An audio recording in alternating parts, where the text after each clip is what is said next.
In 1941, one man sitting in Tokyo knew the exact date Nazi Germany would invade the Soviet Union and later saved Moscow from defeat. His name was Richard Sorge.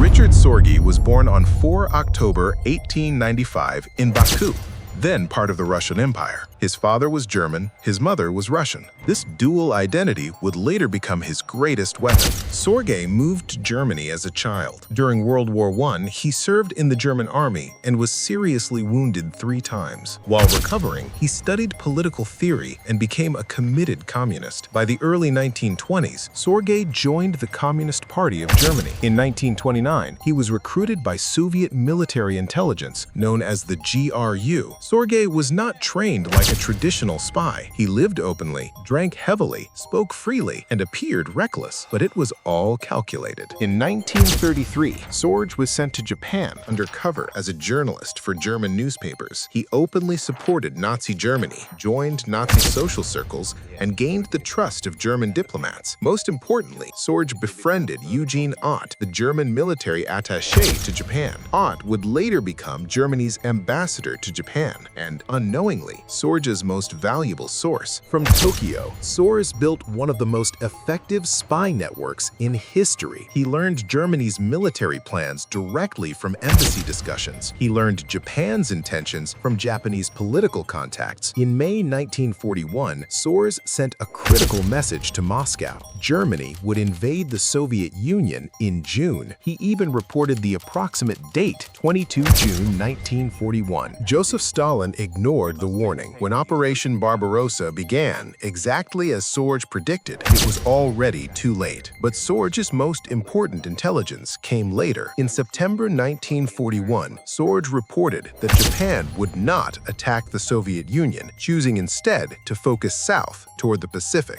This information was decisive. Because of Sorge's report, Stalin ordered Siberian divisions to be transferred west to defend Moscow. These fresh, well-trained troops arrived just in time to stop the German advance in December 1941. Many historians agree, without Sorge's intelligence, Moscow might have fallen. In October 1941, Japanese authorities arrested Sorge and his network. Despite torture and years of imprisonment, he refused to confess his Soviet allegiance. The Soviet Union denied knowing him. No rescue attempt was made. On 7th November 1944, Richard Sorge was executed by hanging in Tokyo. He was buried in an unmarked grave. Only 20 years later, in 1964, the Soviet Union officially recognized him. Richard Sorge was posthumously awarded the title Hero of the Soviet Union. Richard Sorge never carried a gun. He never led an army, yet his intelligence changed the course of World War II.